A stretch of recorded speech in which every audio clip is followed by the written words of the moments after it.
Shalom saudara-saudara yang diberkati oleh Tuhan. Selamat datang kembali dalam diskusi pelajaran Sekolah Sabat yang dipersembahkan oleh Gereja Masehi Advent Hari ke-7 Uni Indonesia Kawasan Barat.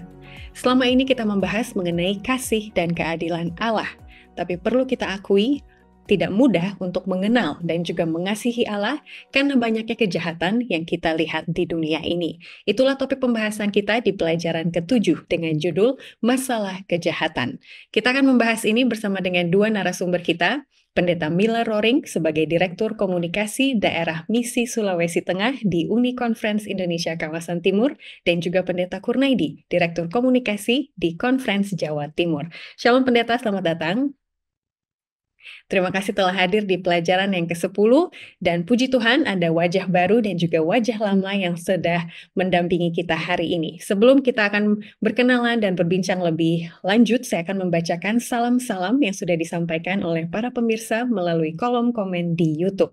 Untuk Pendeta Kurnaidi, saya mau sampaikan salam dari W. Joy Sinaga, Noob Gaming, Jerry Manus, John Free R di Ambon, berikutnya Goswil di Inanam, Kota Kinabalu, Sabah, Malaysia, ada juga Maxi Talenan, Kial Pirlo, Cewek Gunung di Jemaat Bamus Bama, Papua Barat Daya, berikutnya Rimson Sitohang di Jemaat Bukit Sion Tamparak Layung, Barito Selatan, Kalimantan Tengah, dan dua nama terakhir, Dewi Dure dan Ida Lewe Dalu. Untuk nama-nama yang telah mengirimkan komen, boleh Pendeta Kur semangati dan juga tanggapi salam mereka.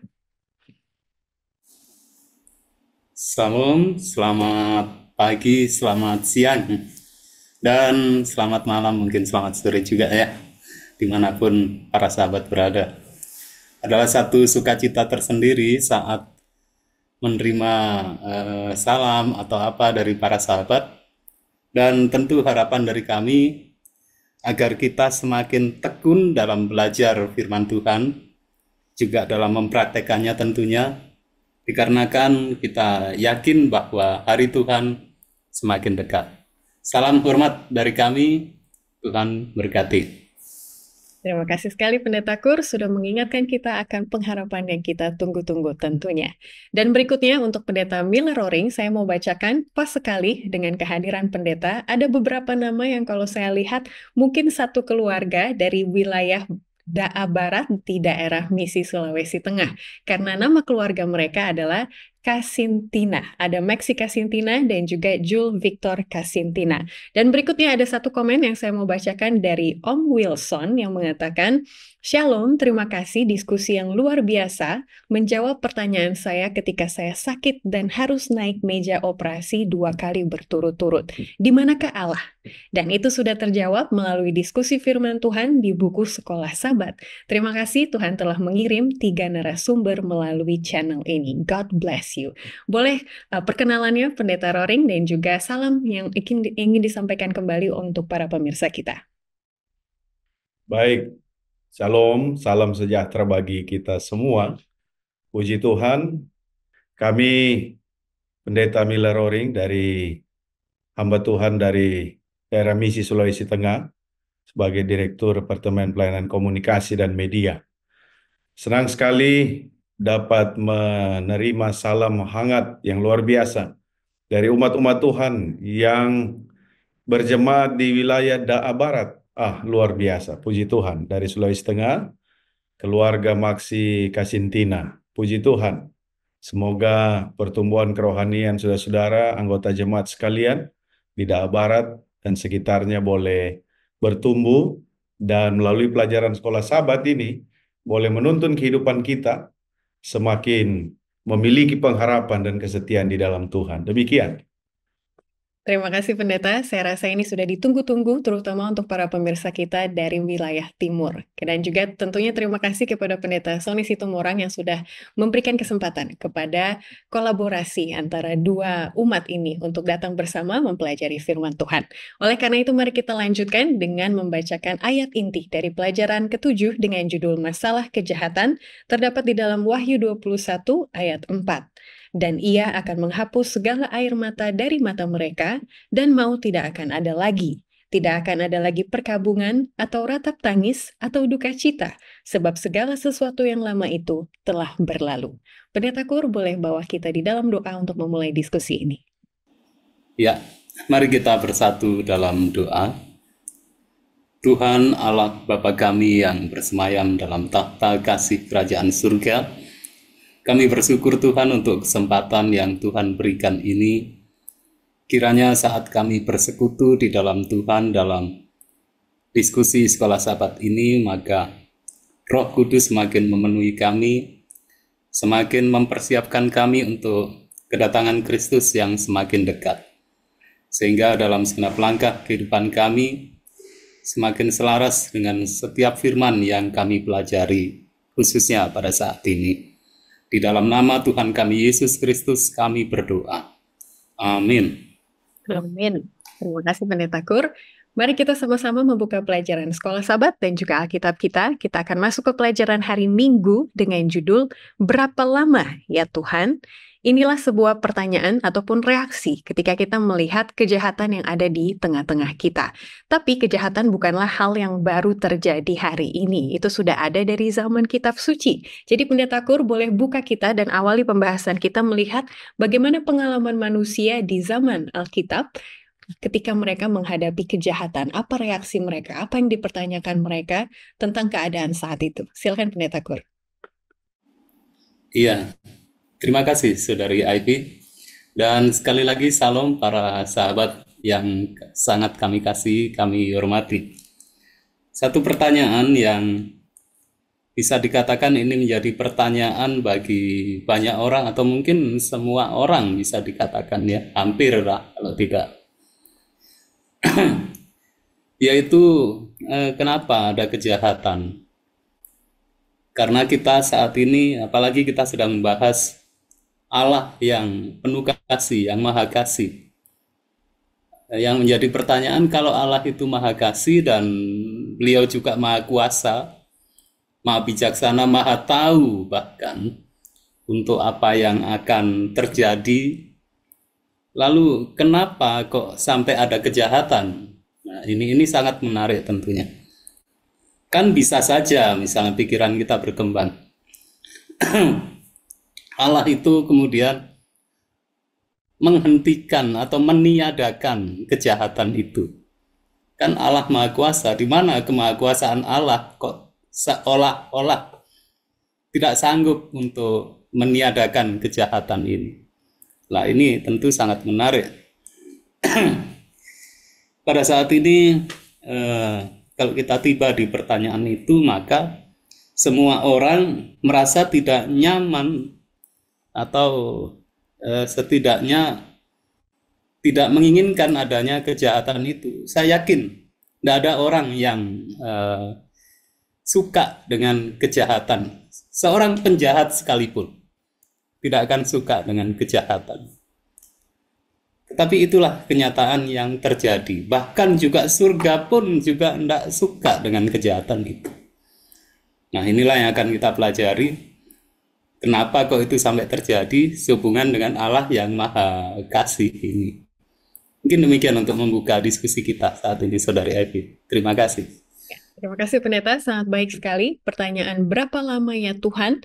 Ini menggambarkan suatu harapan bahwa suatu saat kejahatan akan berhenti, tetapi juga tidak meremehkan bahwa memang realitasnya kejahatan itu sangat mengganggu kehidupan kita, bahkan sulit untuk melihat kasih Allah karena adanya kejahatan di dunia ini.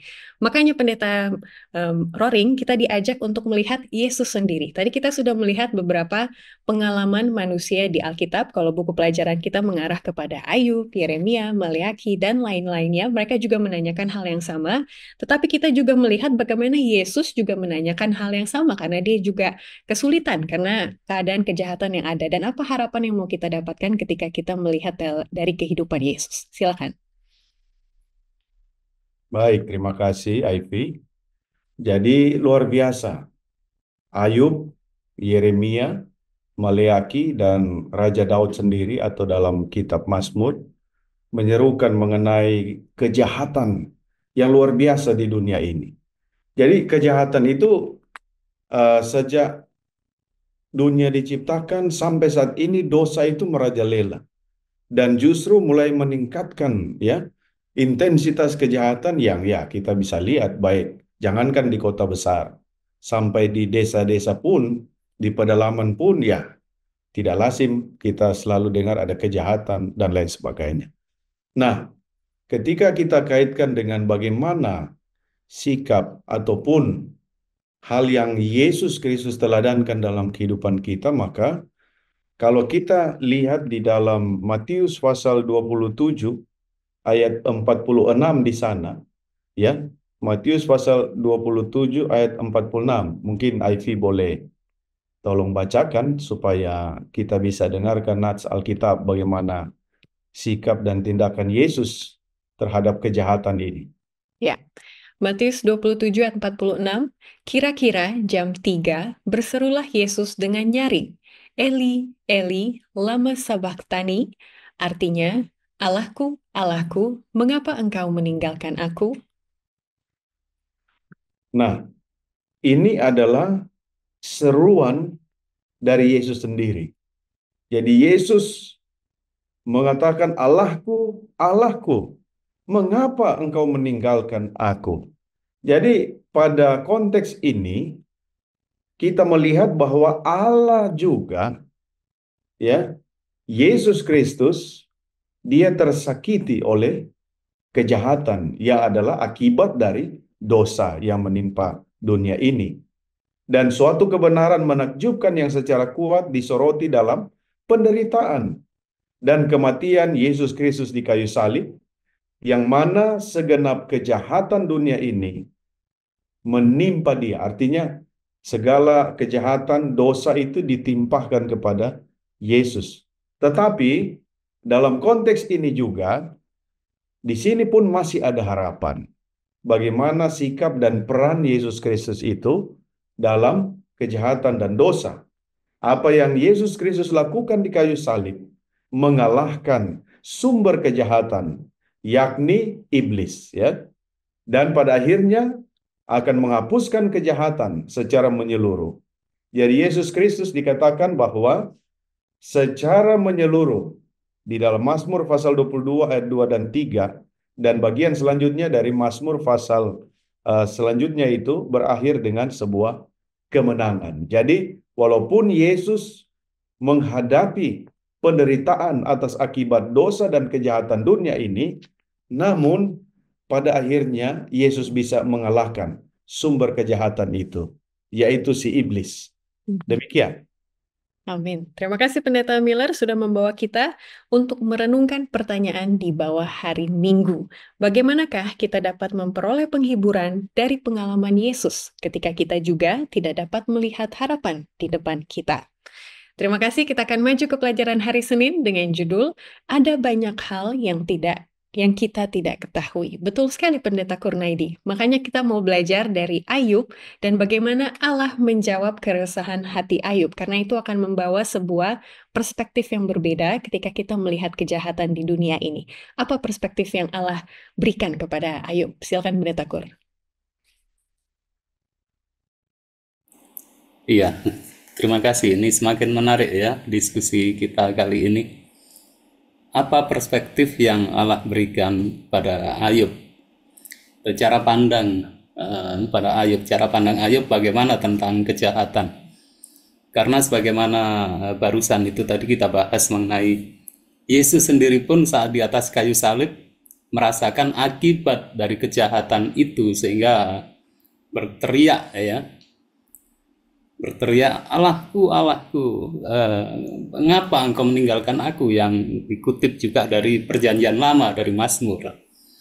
Nah ini, jadi saat kita atau bisa dikatakan hampir siapapun saat menghadapi atau mengalami kejahatan yang dilakukan oleh orang lain atau oleh siapapun, maka hampir sekali lagi dikatakan kita tidak ngerti, kita tidak tahu apa ini yang kalau Allah itu Maha Kasih. Sekali lagi kita bahas dalam konteks Allah Maha Kasih. Kok saya ini sudah sudah berbakti ke Tuhan, sementara Tuhan biarkan saya, harusnya Tuhan lindungi dong kalau begitu. Bahkan apalagi yang melakukan kejahatan ini, orang-orang yang jahat kok dibiarkan ke saya, harusnya Tuhan larang atau cegah orang itu. Sebelum orang itu melakukan kejahatan, Tuhan bisa saja kemudian hukum orang itu sehingga saya tidak merasakan akibat dari kejahatan. Tetapi kok tidak? Orang itu dibiarkan melakukan kejahatan. Orang yang jahat itu, saya yang berbakti ke Tuhan justru menerima akibat dari kejahatan itu. Ada banyak hal yang memang tidak kita ketahui. Tetapi satu hal yang baru saja kita bahas mengenai Yesus. Pada waktu itu yang Yesus lakukan adalah menyerahkan segala sesuatunya kepada Bapa. Tuhan Yesus menyerahkan segala sesuatunya, meskipun kalau dalam hal ini kita kembalikan lagi ke kita tidak ketahui, tetapi teladan Yesus menyerahkan segala sesuatunya kepada Bapa. Bahkan itu juga yang dinyatakan di dalam buku Ayub kalau kita belajar. Saat Ayub juga pernah protes di dalam buku itu ke Tuhan. Tapi Tuhan kemudian mengingatkan, "Hai Ayub, di mana kamu saat aku meletakkan dasar bumi? Kamu tahu enggak?" Nah, itu. Sehingga Ayub sadar, oh iya, aku enggak tahu, ini aku sedang berhadapan dengan Allah yang Maha Tahu. Yang jelas, kalau yang aku hadapi ini Allah yang Maha Tahu, Dia pasti tahu, Dia bukan diam. Saat kita mengalami sesuatu akibat dari kejahatan yang dilakukan oleh seorang, dan kita tidak mengetahui apa yang sebenarnya terjadi, apa yang saat ini sedang dilakukan Allah, apakah Allah diam atau bagaimana. Tetapi satu hal yang pasti adalah kita yakin Allah yang Maha Kasih sangat mengasihi saya. Dan sebagaimana Yesus, saya akan menyerahkan segala sesuatunya kepada Tuhan. Pasti yang terbaik yang sedang Tuhan lakukan dan akan Tuhan berikan nanti sebagai hasilnya atau sebagai akhirnya, karena Allah tahu akhir dari segala sesuatu. Demikian, terima kasih Saudara Evi. Amin. Sangat menguatkan sekali Pendeta Kur sudah mengaminkan paragraf di paling bawah hari Senin. Dikatakan, fakta bahwa kita mungkin tidak mengetahui jawaban atas pertanyaan kita tidak berarti tidak ada jawaban yang baik, atau suatu hari nanti semuanya akan terjawab. Karena kita tidak tahu sekarang bukan berarti tidak ada jawabannya. Begitu ya Pendeta Kur. Puji Tuhan untuk pengharapan tersebut. Nah, bagian berikutnya kita mau belajar, Pendeta Miller Roring, bagaimana dan mengapa penting untuk belajar hidup bahwa tidak semua pertanyaan bisa kita jawab. Dan itu tidak apa-apa, begitu ya. Jalan saja terus. Dan ini sama dengan pertanyaan nomor 2 di hari Jumat. Saya mau bacakan sedikit. Bagaimana mungkin kita pernah merasa seperti Ayub dan apa kekuatan yang bisa kita ambil dari pengalaman rohani Ayub dan juga pengalaman rohani kita. Silakan Pendeta. Oke, baik Ivy. Oke. Kita tahu bersama bahwa ketika Ayub mengalami penderitaannya, dia kan tidak tahu apa yang sedang dialami. Ada apa ini? Tiba-tiba anak saya sedang pesta-pesta, kemudian mereka mati, kemudian dia punya ternak-ternak, kambing domba dan lain sebagainya. Semuanya itu mulai hilang atau mulai akhirnya dia tidak memiliki apa-apa, bahkan dirinya sendiri mengalami sakit yang tiba-tiba datang. Sakit itu sangat menyiksa dia dan menderita. Nah, tentu saja kalau kita melihat mengenai Ayub ini, banyak hal yang dia tidak ketahui.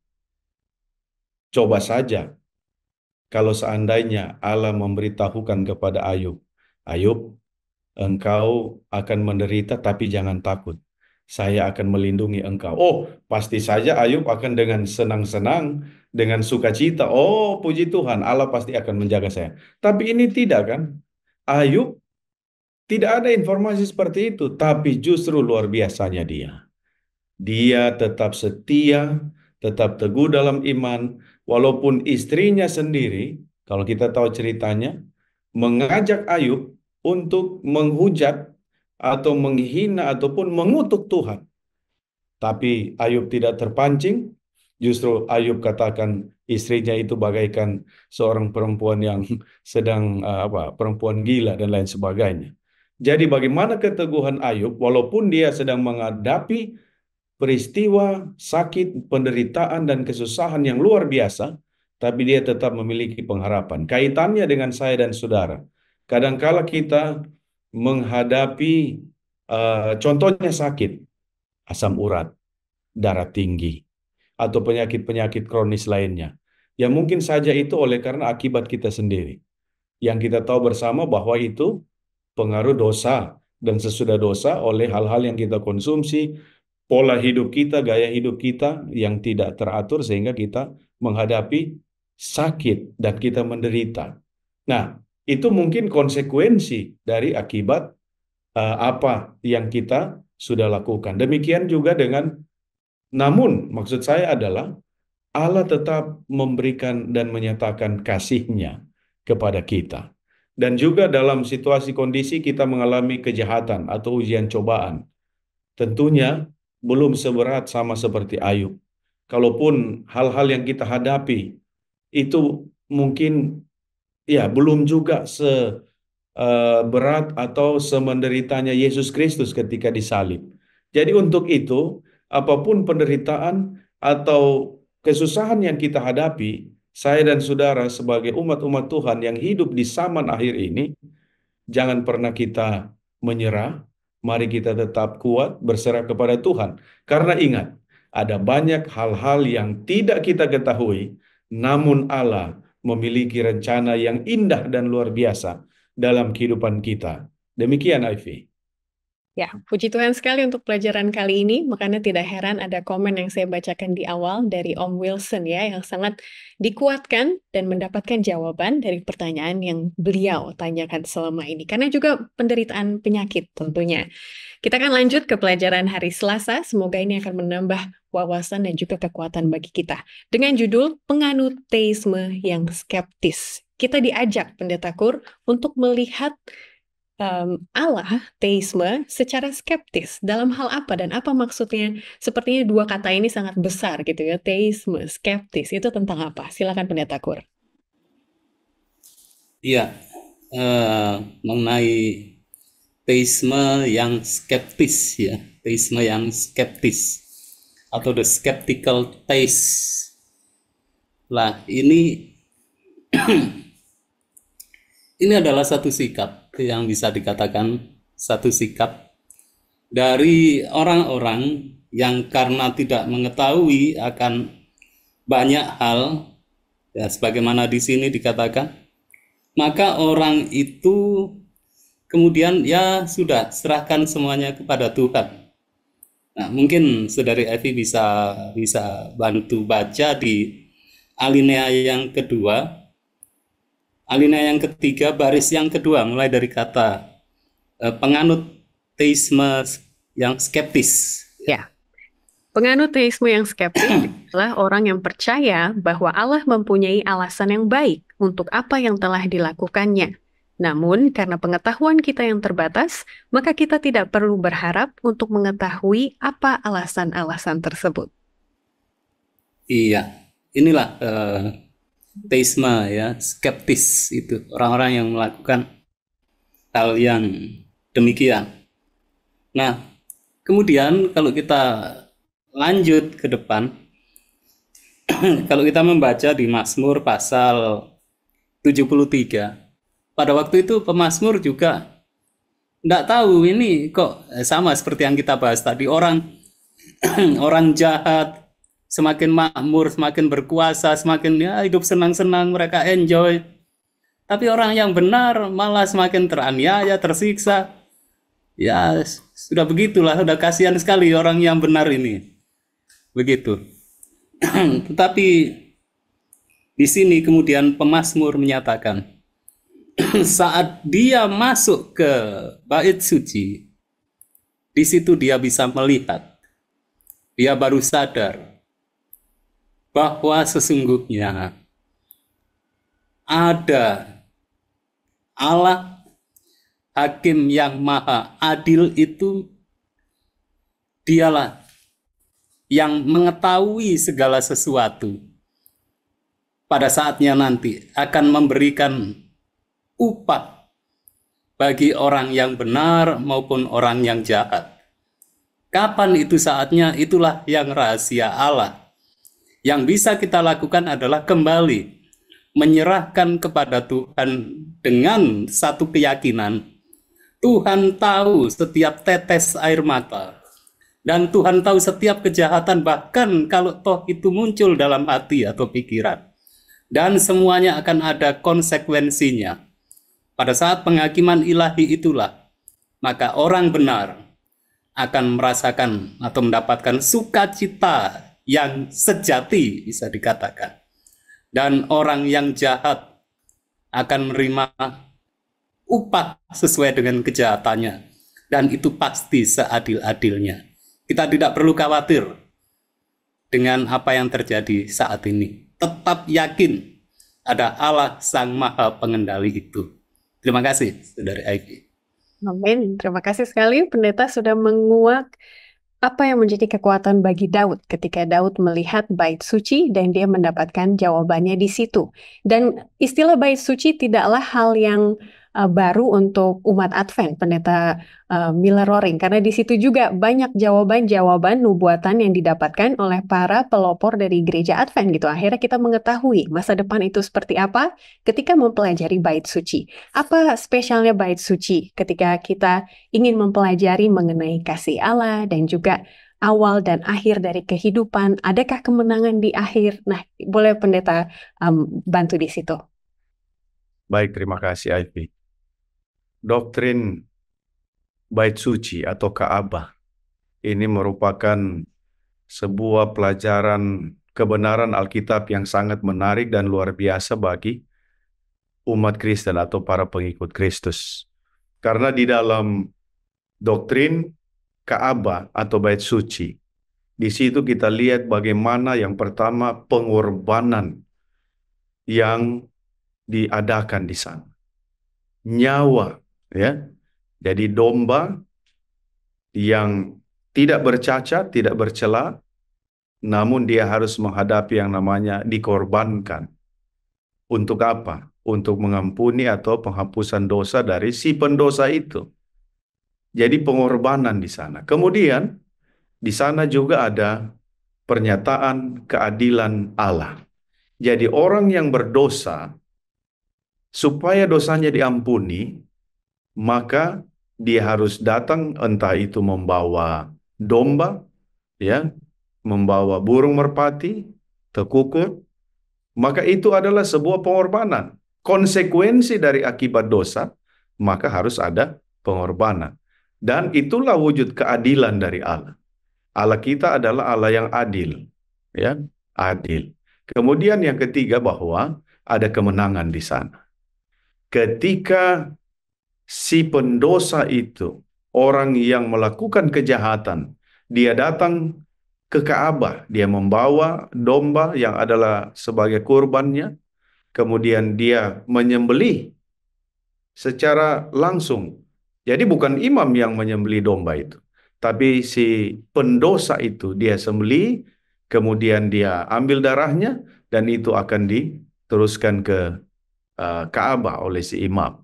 Jadi artinya di sana harga yang sangat mahal, konsekuensi terhadap dosa, namun ada kemenangan oleh karena Allah memberikan pengampunan. Jadi hubungannya dengan pemahaman orang-orang Kristen, khususnya mengenai doktrin penghakiman dan bait suci, bahwa dosa itu harus dihakimi, harus diadili, dan ada pengorbanan di sana, namun ada kemenangan di sana. Demikian, Ivy. Amin. Menjadi kekuatan bagi kita bahwa akan ada akhir dari semuanya ini. Dan bagi yang ada di pihak Tuhan, ada kemenangan. Walaupun mungkin di dunia ini tidak keadilan yang ideal yang kita nikmati. Terima kasih sekali Pendeta Roring. Saya teringat akan satu ayat Mazmur 77 ayat 14 kalau dalam bahasa Indonesianya. jalanmu adalah kudus, tapi dalam bahasa Inggrisnya lebih tepat lagi, Thy way, O Lord, is in the sanctuary, ada di bait suci. Semoga menjadi semangat bagi kita untuk mempelajari Ka'bah Tuhan. Semoga kita mendapatkan banyak jawaban dari kehidupan kita di pelajaran itu. Kita akan lanjut ke pelajaran hari Rabu. Kita akan melihat pembelaan kebebasan memilih. Bagaimana Pendeta Kur ketika kita mengerti konsep kebebasan memilih, maka itu akan membantu kita untuk memahami bahwa kejahatan di dunia ini ada karena apa. Begitu. Boleh silakan Pendeta Kur lanjutkan. Ya, terima kasih. Ini bisa dikatakan kita tiba di inti dari pembahasan pelajaran kita saat ini ya. Yang pertama saya ingin memulai dengan bahwa Allah yang Maha Kasih saat menciptakan manusia itu kasihnya ini dan karyanya ini tidak tanggung-tanggung. Pada saat ciptakan manusia ini dengan segenap kasihnya dicurahkan sepenuhnya. Dan salah satu yang bisa dikatakan menjadi bukti bahwa Allah saat menciptakan manusia ini adalah memang sepenuhnya adalah diberikan kebebasan memilih. Diberikan kebebasan memilih. Dalam hal ini bukan berarti Allah tidak tahu konsekuensi dari dianugerahkannya ya.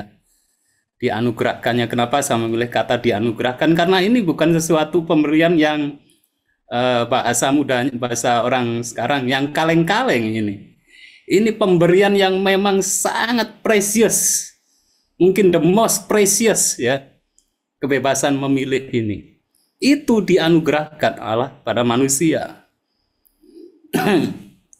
Hanya sayangnya, manusia yang menerima anugerah kebebasan memilih itu menyalahgunakan kebebasan memilih itu. Inilah akar permasalahan sehingga timbul kejahatan. Dalam hal ini pun juga kalau kita berpikir lebih jauh, Allah bisa saja pada saat manusia kemudian sudah memilih untuk melakukan yang jahat, saat mau melakukan Allah bisa cegat. Mungkin kalau tangan mau berbuat jahat, Allah bisa saja hentikan tangan, nggak bisa gerak, bisa. Allah mah sanggup, tapi Allah tetap memberikan kebebasan. Kenapa? Ada satu kalimat yang mungkin Saudari Evi bisa tolong untuk membaca di hari Rabu alinea kedua baris ke-6 mulai dari kata dalam hal ini C.S. Lewis. Dalam hal ini C.S. Lewis menulis bahwa kebebasan memilih meskipun membuat kejahatan menjadi mungkin juga merupakan satu-satunya hal yang memungkinkan adanya kasih, kebaikan, atau kegembiraan. Suatu dunia automata, yakni makhluk ciptaan itu bekerja seperti mesin. Tidak ada gunanya diciptakan. Iya. Ya. Terima kasih. Sama-sama. Jadi satu dunia automata yang tidak punya kebebasan memilih ya tidak ada gunanya untuk apa kemudian. Sehingga dikatakan di sini bagian yang Allah rencanakan bagi makhluk ciptaannya yang lebih tinggi adalah kebahagiaan karena bersatu dengannya dan dengan satu sama lain secara bebas dan sukarela. Dan untuk itu mereka harus bebas. Jadi Allah menghendaki memang makhluk ciptaannya ini merasakan satu kasih yang sesungguhnya, satu kebahagiaan yang sesungguhnya, yaitu memilih untuk bersatu dengan Allah dan dengan yang lain. Dan itu hanya mungkin kalau makhluk ciptaannya ini menerima kebebasan memilih itu tadi. Sayangnya sekali lagi disalahgunakan. Nah, jadi inilah kenapa kok sampai ada kejahatan tadi. Kalau nggak salah pertanyaan Saudari Evi seperti itu. Mungkin demikian dulu Saudari Evi. Terima kasih. Terima kasih Pendeta Kur. Memang topik ini akan menimbulkan banyak pertanyaan. Biasanya seperti itu, makanya kita harus mainkan juga iman dalam hal ini untuk mendapatkan pemahaman. Saya mau kaitkan dengan pertanyaan nomor 1 di hari Jumat. Pendeta Miller Roring dikatakan bahwa dengan adanya kebebasan memilih, bukan kejahatan yang dibenarkan, tetapi pembenaran yang Allah berikan. Itu yang akan atau dicoba dibenarkan suatu saat. Boleh pendeta tambahkan mengenai konsep kebebasan memilih ini dan juga pembenaran apa yang Allah mau benarkan pada akhirnya. Tentu bukan kejahatannya, tetapi apa? Silakan pendeta. Baik, terima kasih Ivy. Jadi tadi sudah dijelaskan Pendeta Kurnaidi ya, mengenai kebebasan memilih itu. Jadi kebebasan Allah memberikan kita power of choice, kebebasan memilih. Kita tidak dibuat seperti robot. Di sini ada perusahaan Sony ya, di pelajaran ini. Perusahaan Sony membuat benda yang tidak hidup kemudian bisa mengerjakan, atau robot itu dia bisa mengerjakan dan lain sebagainya. Tapi ingat, dia dikendalikan, Justru Allah itu luar biasa. Dia menciptakan manusia yang sempurna, yang lengkap dan penuh dengan hikmat. Tapi Allah tidak mengendalikan ya seperti robot. Justru dia memberikan kebebasan memilih. Nah, kebebasan memilih ini berkaitan erat dengan keputusan-keputusan kita di dalam menjalani pilihan-pilihan dalam kehidupan ini. Contoh, benar atau salah. Hanya ada 2 pilihan. Ya, tidak ada 3, 4, hanya ada 2. Kita mau menjadi orang-orang yang melakukan kebenaran atau yang melakukan kesalahan, kebaikan atau kejahatan. Ya. Dan itu dosa atau kehidupan yang kudus. Dan pilihan-pilihan itu kita yang tentukan. Tentunya untuk itu memang Allah tidak mengendalikan kita. Namun itulah peran dari kuasa Roh Kudus. Ketika kuasa Roh Kudus berbicara di dalam hati dan pikiran kita, maka tentunya kita harus benar-benar memilih yang baik dari yang terbaik dan yang benar sesuai dengan yang Allah inginkan dan kehendaki. Nah, menyangkut dengan kebebasan memilih dan dikatakan Ivy tadi, nanti di akhir dari kehidupan kita, nanti apa yang dihakimi di sana? Ya, dosa-dosa kita. Ketika kita melakukan dosa, konsekuensi dari dosa adalah kebinasaan. Itu adalah konsekuensi.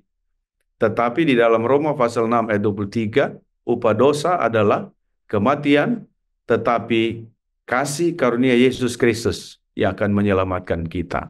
Jadi di sana nanti dosa-dosa kita Allah akan lihat, makanya akan ditimbang nanti, kemudian nanti diperhitungkan bagaimana kita punya pertobatan, kemudian kita punya pengakuan di hadapan Tuhan, dan bagaimana kita punya penyerahan yang sungguh supaya kita bisa mendapatkan kemenangan-kemenangan. Jadi untuk itu, ketika kita diberikan kebebasan untuk memilih, maka gunakanlah kebebasan memilih ini sesuai dengan tuntunan kuasa Roh Kudus yang bekerja dalam hati kita, dan jangan pernah menolak bisikan kuasa Roh Kudus yang akan menuntun kita kepada kebenaran.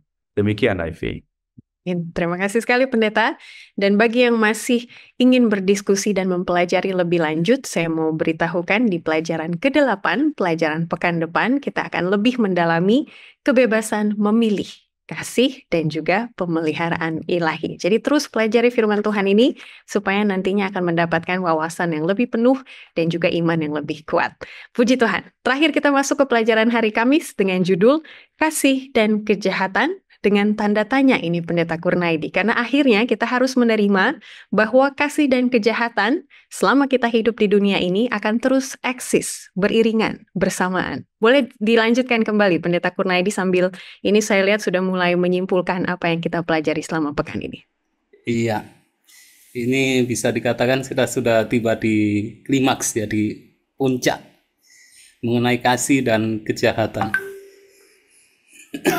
Yang pertama mungkin kami minta tolong Saudari Ivy untuk membacakan dari alinea kedua di pelajaran kita hari Kamis, langsung saja di baris kedua diawali dengan kata supaya dunia dapat dibawa dan seterusnya. Ya. Supaya dunia dapat kembali ke pangkuan Allah, kuasa penipuan iblis harus dihancurkan.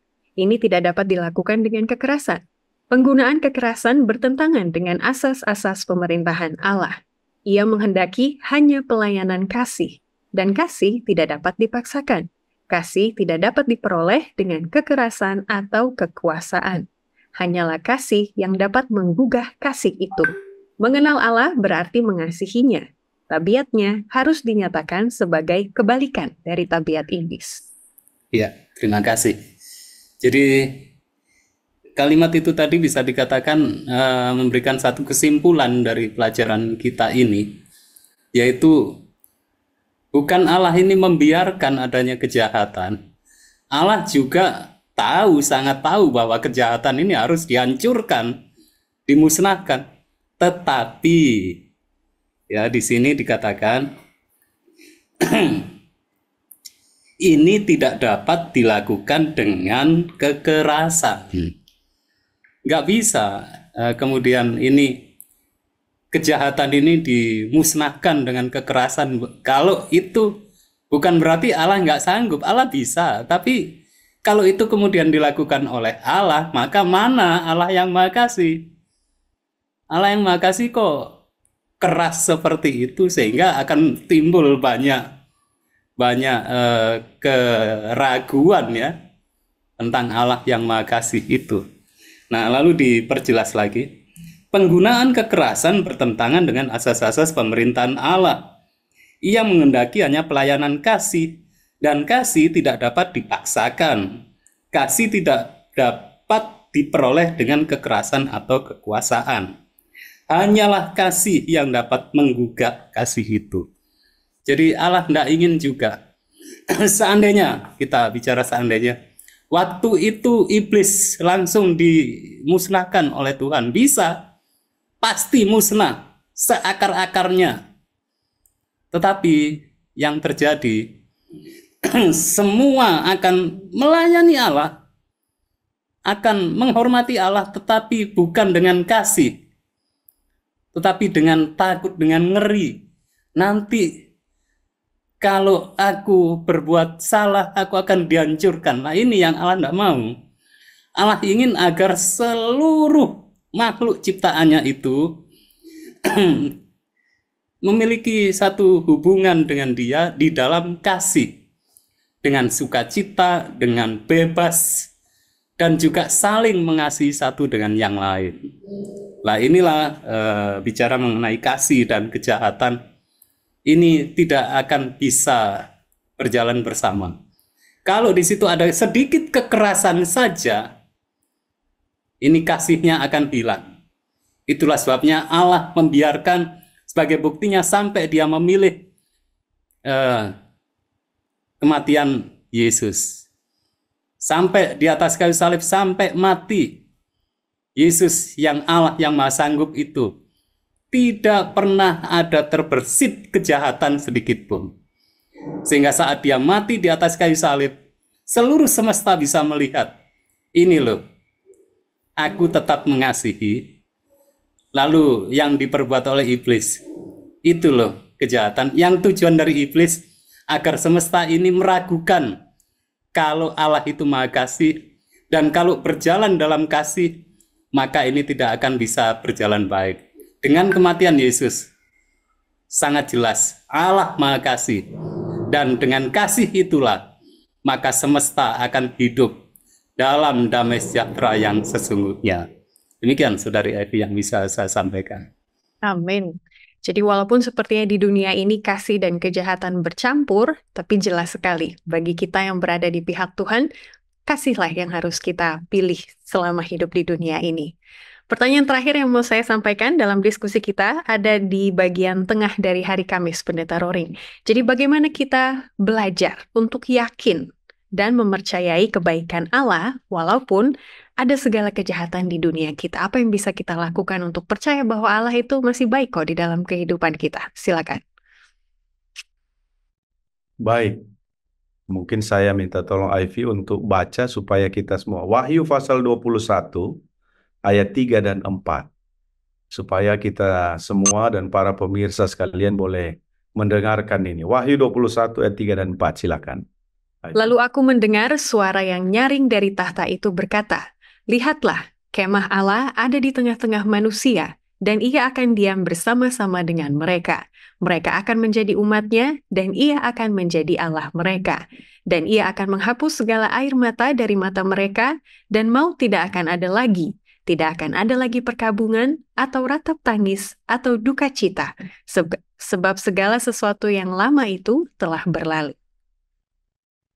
Nah, dalam konteks dan konsep ini bahwa ini mengenai bagaimana dunia yang baru nanti.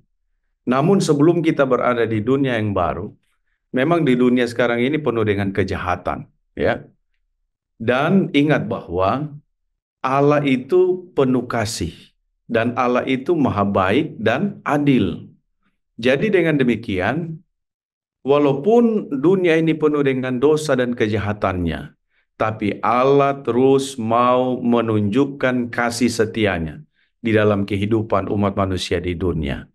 Dan untuk itu Allah terus memberikan tuntunan kuasa Roh Kudus, mengingatkan, mengajarkan kepada kita semua manusia, supaya ketika kita mungkin berjalan ke kiri dan ke kanan, kita akan diingatkan untuk berjalan terus kepada kehendak dan kebenaran Tuhan.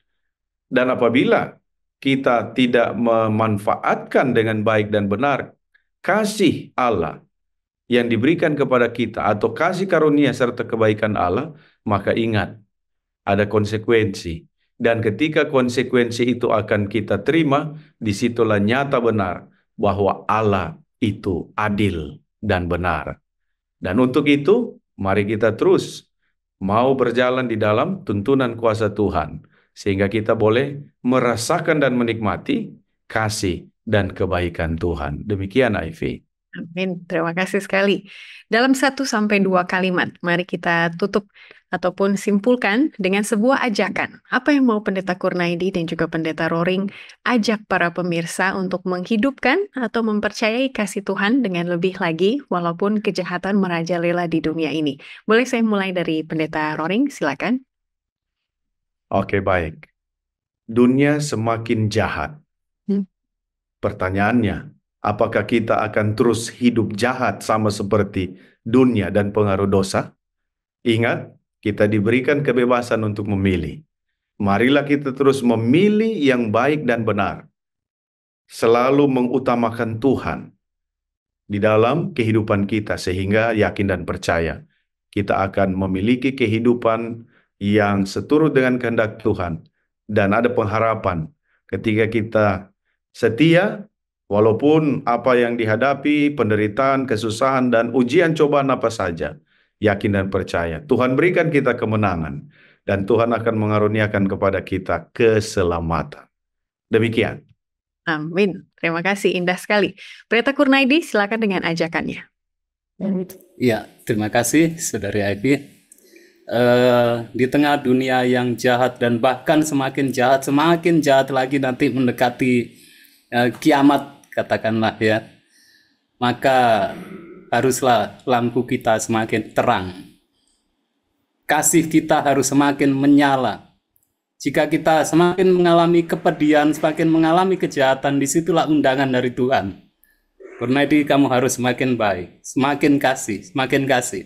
Kemarin saat hidup rata, semua oke, mungkin kasihmu 50%. Tapi saat kamu mengalami penganiayaan, kasihmu harus meningkat. Nggak boleh lagi 50%, 60, 70, kalau bisa 100% di Tuhan. Demikian, Saudari Ivy. Amin. Dan sumber kasih tidak akan pernah habis ya Pendeta Kurnaidi. Jadi mari kita terus datang kepada Tuhan Yesus. Mari kita jawab 3 pertanyaan yang telah masuk di redaksi dari diskusi sekolah sahabat ini, saya akan bacakan pertanyaan pertama ke Pendeta Miller Roring untuk ditanggapi oleh beliau. Datang dari Manalu, Washington, menanyakan, apakah kasih Allah masih terasa di sorga karena tidak ada kesusahan lagi di sana? Bukankah kasih itu lebih terasa waktu hidup ini tidak adil? Seperti itu. Silakan Pendeta Roring dengan tanggapannya, kalau boleh singkat, padat, dan jelas. Terima Oke, kasih. baik. Terima kasih. Pertanyaan yang sangat menarik, sangat baik dari Ibu Manalu di Washington ya. Jadi ada kasih masih tetap sampai saat ini di sorga. Dan itu terasa kepada malaikat-malaikat yang masih tinggal bersama di sorga dengan Tuhan. Demikian. Ya, terima kasih karena sumber kasih ada di sana ya Pendeta. Baik, berikutnya Pendeta Kurnaidi mohon tanggapi pertanyaan dari Daang BKY. Surga adalah tempat kudus, tidak ada lagi dosa dan kejahatan. Tetapi kenapa bisa timbul pikiran jahat di Lucifer? Ini dulu ya. Silakan tanggapannya Pendeta Kurnaidi. Iya, jika pertanyaannya nih kenapa bisa timbul pikiran jahat, maka inilah yang disebut misteri. Ya, misteri ini kalau sampai ada jawaban berarti bukan misteri lagi ya. Hanya yang sedikit saya tambahkan. Sebenarnya seseorang itu dengan tadi sudah kita bahas dianugerahi kebebasan memilih. Saat ada gejala timbul pikiran jahat, orang itu punya pilihan. Apakah dia mau menolak pikiran jahat itu atau tidak? Supaya tidak sampai pikiran jahat itu timbul saat ada gejala itu. Jadi disinilah yang harus kita waspadai. Meskipun kita sudah mengenal kebenaran dan banyak hal yang baik, maka pikiran kita harus kita jaga. Dan ingat tadi, saat ada kejahatan sedikit saja, saat ada hal yang tidak berkenan kepada Tuhan sedikit saja, maka kasih itu akan hilang, nggak bisa. Di situ ada kasih dan kejahatan campur baur, nggak bisa. Kita bisa memilih apakah panas atau dingin. Jangan suam. Kalau kita mau jadi umat Tuhan, ya jadilah umat Tuhan. Jadi seperti itu. Terima kasih, Saudara Evi. Terima kasih. Semoga menjadi kekuatan bagi yang menanyakan. Terakhir, Pendeta Roring, ada satu pertanyaan dari Stanis Daungkil di Malaysia. Beliau menanyakan, adakah Tuhan tidak kasih dan adil waktu mendatangkan bencana di Mesir ketika berhadapan dengan Raja Firaun? Silakan. Oke, baik. Pertanyaan yang sangat menarik dan baik oleh Stanis ya.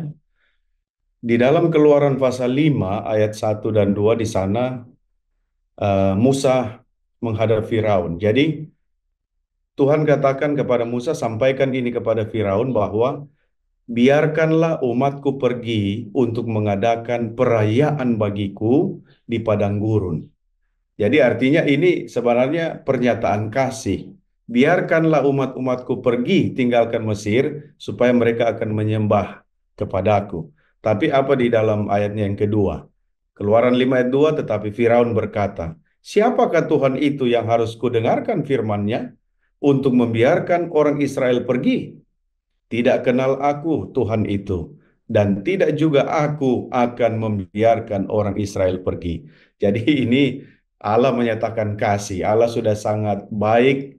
Allah sudah menunjukkan awal yang baik untuk meminta dengan bijaksana kepada Firaun, tapi Firaun tidak menanggapi dengan baik, maka terjadilah apa itu? Bencana. Jadi itulah konsekuensi. Jadi dengan demikian, apakah Tuhan tidak ada kasih? Tuhan memiliki kasih yang luar biasa.